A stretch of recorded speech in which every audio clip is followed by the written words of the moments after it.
इस फिल्म में सनी पाजी का कैरेक्टर ऐसा दिखाया गया है जो किसी को मारने से पहले वजह तक नहीं पूछता। ऐसी ऑफर मिलने के बाद भी सनी पाजी 1 मिनट के लिए भी सोचेंगे तो मैं ही उन पे अपना हाथ सीधा कर दूंगा, क्योंकि हीरोइन तो बिल्कुल सामने से ऑफर रख रही है। हीरोइन जो वो तो फिल्म थी इसलिए आप बच गई, वरना नेक्स्ट डायलॉग बोलने से पहले अब वो बन जाती।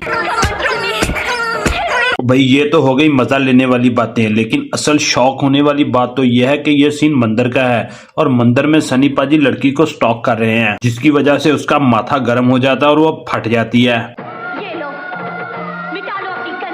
ओ भाई ये सिर्फ बॉलीवुड की फिल्मों में ही हो सकता है, क्योंकि असल जिंदगी में कभी ऐसा हुआ मंदिर में किसी लड़की को किसी ने छेड़ा और वो इस तरीके से फट गई तो भाई तू गुंडा होगा अपने घर का, वहां पर जितने भी लोग आएंगे वो समझेंगे तुम पर चढ़ गया है कोई भूत और वो मिलके तेरा भूत उतार देंगे।